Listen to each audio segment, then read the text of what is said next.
Hello, welcome to this new video of this course, the Git and GitHub for Beginners.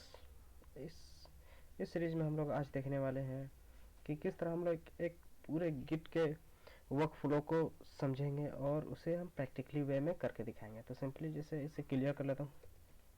Clear simply हमने क्या किया था पिछले video में कि एक फोल्डर बनाया था जिसमें हमने कुछ फाइल्स और आपको मैंने दिखाया था कि एक गिट का रिपोजिटरी बनता है जिसमें हमारे सारे चेंजेस को रखा जाता है। तो सिंपली आप इतना ही इसको हाइड कर दें, कंट्रोल एच सिंपली ये है। और सिंपली हमने कमांड लाइन से किया था कि अगर हमें कुछ देखना हो कि हमारे उस फाइल्स में और उस फोल्डर से रिलेटेड में क्या है तो सिंपली गिट स्टेटस करेंगे तो हमें शो करवाता है कि उसमें क्या ब्रांचेस हैं और कोई कमिट है या नहीं है या कुछ फाइल एड्स हैं। जैसे यहाँ पे एक दिख रहा है आपको save.txt की ये बोल रहा है कि ये ट्रैकेबल नहीं है। इसका मतलब ये है कि अभी मैंने इसे ऐड नहीं किया। तो सिंपली क्या करना होगा इसके लिए कि हम लोग गिट ऐड, सिंपली हम लोग फाइल का नाम दे सकते हैं सेव और टैप कर सकते हैं save.txt, या तो सिंपली क्या कर सकते हैं गिट ऐड डैश ए। इसका मतलब क्या है कि हम लोग जितने भी इसके अंदर फाइल्स होंगे वो सारे के सारे ऐड हो जाएंगे। अगर एक फाइल है तो एक ही ऐड होगा, अगर दो फाइल है तो दो ही ऐड होगा। तो सिंपली एक फाइल है तो ये सिंपली एक फाइल को ऐड करेंगे। तो हमको कैसे पता चलेगा कि वो ऐड हो गया? तो सिंपली हम लोग फिर से इसका स्टेटस को चेक करेंगे। तो सिंपली आप देख सकते हैं कि जो चेंजेस भी कमिटेड और new file dot save dot x. तो हम लोग बताएंगे कि आखिर ये जो save dot T X T है हम लोग इसमें क्यों ऐड किए।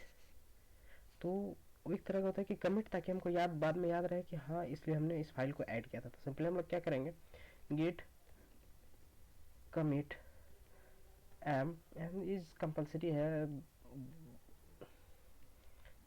और सिंपली हम लोग की लिए सेव डॉट टेक्स्ट ये हो गया। दिस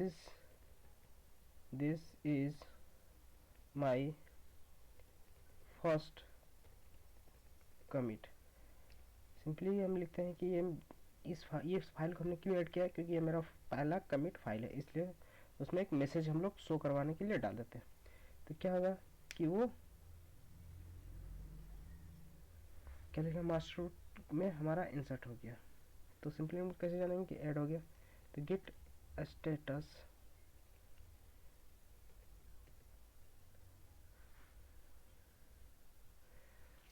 सिंपली हम लोग उसके गिट लॉग को देखेंगे। गिट लॉग क्या है कि हमारे सारे चेंजेस को दिखाएंगे और किसने चेंज किया, क्या चेंज किया और उसमें क्या मैसेज लिखा वो बताएगा। तो सिंपली आप देख सकते हैं कि ऑथर जो मेरा नेम्स वगैरह जो हमने सबसे पहले ही वीडियो में किया था कि किस तरह कॉन्फ़िगर करते हैं गिट को, हमारा ईमेल एड्रेस जो हमने दिया था और सिंपली कब चेंजेस हुए उसके डेट एंड टाइम्स के साथ दिया हुआ है। तो इससे क्या होता है कि ये सारे चेंजेस को हमारे मास्टर हेडर फाइल में ऐड करके रखता है, जिसमें उसे पता चलता है कि हाँ इस चेंजेस को इतने तारीख को ये चेंजेस हुए थे और इस पर्सन ने वो चेंजेस किए, तो वो उसमें ऐड होकर रह जाते हैं। जिससे हमारा क्या होता है कि हमें हर एक चेंजेस का पर्टिकुलर डिटेल मिलते रहता है और अगर हम चाहे तो कुछ भी चेंजेस कर सकते हैं और कुछ भी ऐड कर सकते हैं। और फिर से हम लोग जब देखेंगे गिट स्टेटस, देखिए कि ये बोल रहा है कि गिट स्टेटस, ओह मैंने कमांड कर गिट स्टेटस बोल रहा है कि अब nothing to commit working tree. मतलब अगर इसके अलावा अगर कोई भी ऐड करते हैं, जैसे मैं एक और फाइल ऐड कर देता हूँ नहीं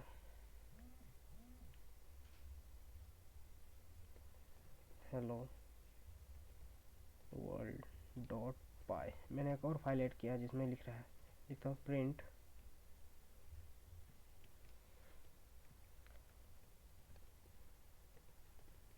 हेलो वर्ल्ड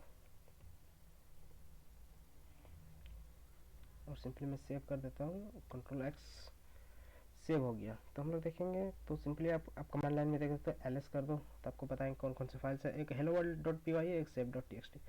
और हम लोग देखेंगे कि क्या मेरा ये hello world dot P Y का फाइल है वो भी क्या मेरे इस गिट में शामिल है या फिर इसे भी ट्रैक कर रहा है या फिर ये अनट्रैकेबल है। तो गिट स्टेटस चेक करेंगे तो ये बता रहा है कि जो हमारा एक फाइल है hello world dot P Y वो भी अनट्रैकेबल है क्योंकि हमने इसे अभी तक ऐड नहीं किया, ना ही इसमें कुछ कमिट किए हुए हैं। तो इस तरह से कोई भी फाइल हम लोग ऐड करते हैं, चाहे वो फाइल हो, फोल्डर हो, सिंपली आप सारी चीज़ को ऐड कर सकते हो। तो आई होप आपको समझ में आ गया होगा कि किस तरह हम लोग एक गिट फाइल को ऐड करते हैं गिट में, कोई भी अपने प्रोजेक्ट के सोर्स कोड को। जैसे कि आपको लग रहा हो कि अगर मैंने ये save.txt फाइल है, इसमें ये मेरा पुराना ही फाइल है, लेकिन हम इसके अंदर कुछ चेंजेस करते हैं। जैसे खुल रहा है, ये खुलने के बाद में आपको जैसे this is my first file and now I am edit and again save it और सिंपली कंट्रोल एस करेंगे। सेव होने के बाद हम लोग को देखेंगे कि क्या ये मेरा जो चेंजेस हुए, क्या ये मेरा गिट में सेव हुआ। तो हम लोग सिंपली देखेंगे क्या ये क्या बोल रहा है। जैसे कि ये देख रहा है, ये बोल रहा है कि जो मैंने save.txt फाइल जो गिट में ऐड करके रखे हुए हैं उसमें कुछ चेंजेस हुए हैं और कुछ मॉडिफाई हुआ है। तो क्या आप उस जो मॉडिफाई हुआ उसको भी सेव करना चाहते हैं या फिर जो पहले था उसी को रखना चाहते हैं, वो बताता। तो आप क्या करोगे कि आप एक प्रोग्रामर हो तो सबसे पहले देखोगे क्या चेंजेस हुए हैं। तो उसमें कुछ लाइन्स चेंज है तो वो देखेगा अच्छा ये चेंजेस काम कर रहे हैं। अगर काम कर रहे हैं तो सिंपली हम क्या करेंगे कि ऐड कर देंगे। तो ऐड करने के लिए क्या करना होगा, git add save.txt, क्योंकि अगर मैं डैश ए करता हूँ तो ये मेरे हेलो वर्ल्ड और ये save.txt दोनों ऐड हो जाएंगे। तो सिंपली मैं चाहता हूँ कि सिर्फ एक ही save.txt को ही सेव करूँ। हो गया। तो सिंपली मैं चाहूँगा कि इसमें कुछ मैंने ऐड कर दिया तो मैं कुछ कमिट डालता हूँ, गिट commit m, इसमें लिख देता हूँ कि मैंने कुछ नया लाइन ऐड किया। तो सिंपली ऐड न्यू लाइन और सिंपली इंटर करूँगा। तो ये मेरा जो चेंजेस है वो हो गए। तो कैसे पता चलेगा कि चेंजेस हो गए, तो सिंपली गिट लॉग देखेंगे हम लोग। लॉग में हमें दिखाया कि पहला मॉडिफिकेशन हुआ पिछले बार, this is a my new file, and दूसरा मॉडिफिकेशन हुई किस तरह इसमें एक नया फाइल को ऐड किया गया है। और आप देख सकते हैं किस तरह से देख सकते हैं कि एक एक चेंजेस को ट्रैक करता है हमारा ये गिट। क्योंकि ये गिट हमारे लोकल होस्ट में है तो ये सिर्फ लोकल में ही बताएंगे। अगर ये फाइल को हम किसी और को देते हैं तो उसके सिस्टम में भी सेम काम करेंगे अगर उसमें भी गिट इंस्टॉल है। और आप इसे रिमोटली यूज करना चाहते हैं तो हम सिंपली गिटहब का यूज करते हैं, जो आने वाले कुछ वीडियो के बाद देखेंगे। और आई होप आपको समझ में आ गया होगा। अगर आपको इससे रिलेटेड कोई भी प्रॉब्लम्स होती है तो आप मुझे कमेंट कर सकते हैं और आप मुझसे हमारे किसी भी सोशल मीडिया में जुड़ के आप मुझे मैसेज कर सकते हो। मैं आपके क्वेश्चंस का आंसर जरूर करूँगा। तब तक के लिए बाय, फिर मिलते हैं अगले वीडियो में। Hello, I something forgot that, मैंने कुछ भूल गया कि आप चाहे तो सिंपली आप क्या कर सकते हो, गिट कमिट ऐड ऑल कर सकते हो। इससे क्या होगा कि आप एक ही बार में सब ऐड करोगे। तो इससे क्या होगा कि जो आपके, अगर ये है कि एक छोटा प्रोजेक्ट, अगर आप कुछ बड़े प्रोजेक्ट में काम कर रहे हो और उसमें बहुत सारे फाइल से मॉडिफिकेशन के, जैसे यहाँ पे एक ही फाइल दिखा रहा है, अगर आपके 3 4 फाइल 5 10 15 फाइल्स हो या 100 फाइल्स हो, तो आप अगर गिट ऐड ऑल करते हो तो सिंपली आपका सारा तो ऐड हो जाएगा, लेकिन उसके जो सारे कमिट होगी वो सिंगल कमिट में ही काम करेगी। जैसे हमने git commit add new line किया तो ये लाइन था वो सिंपली हमारे एक फाइल के लिए काम कर रहा था। अगर आप सारे फाइल को एक साथ करते तो ये सारे git commit add new line सारे कमिट सारे फाइल में काम करेंगे।